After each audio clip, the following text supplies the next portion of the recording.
जी देखिए, आधार की संवैधानिकता को लेकर 2018 को जो फैसला था, उस फैसले में रिव्यू पिटीशन यानी कि पुनर्विचार याचिका दाखिल की गई है, जिसमें ये मांग की गई है कि जो निजता के अधिकार का जो हनन का मामला है, उसको लेकर फिलहाल इस बिंदु पर विचार नहीं किया गया है। इसीलिए जयराम रमेश समेत 7 याचिकाओं पर आज दोबारा पुनर्विचार याचिका पर इन चैम्बर सुनवाई होना है। अब इसमें 5 जजों की जो पीठ है वो सुनवाई करेगी। लगभग 1:30 बजे के आसपास इस पूरे मामले की सुनवाई होनी है। तो देखना बेहद अहम होगा इस पूरे मामले में ये भी कि क्या इस पूरे मामले में सुप्रीम कोर्ट दोबारा विचार करता है उस फैसले पर या फिर कोई राहत नहीं देता है। लेकिन देखना बेहद अहम होगा, क्योंकि आधार अब एक आम आदमी से जुड़ा हुआ एक बड़ा उनका एक डेटा हो गया है। लेकिन प्राइवेसी के वायलेशन की बात कही जा रही है आर्टिकल 21 के हवाले से। तो अब देखना बेहद अहम होगा कि इस पूरे मामले में देश की सबसे बड़ी अदालत आज इस पूरे मामले में क्या कुछ अपना अहम फैसला देती है। बिल्कुल, 2 बड़ी अहम खबरों पर जो सुनवाई होने वाली है उस पर हमारी नजर लगातार बनी रहेगी। आगे भी आपसे अपडेट लेते रहेंगे। फिलहाल बेहद शुक्रिया सुशील पांडे हमारे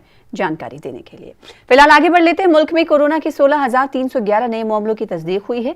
वजारत सेहत और खानदानी बहबूद के जरिए जारी करदा एदाद-ओ-शुमार के मुताबिक पिछले 24 घंटों में 19,000 से ज्यादा मरीज सेहतियाब हुए हैं, जबकि 161 मरीजों की कोरोना से मौत हुई है। मुल्क में कोरोना के 2,22,526 एक्टिव मामले हैं।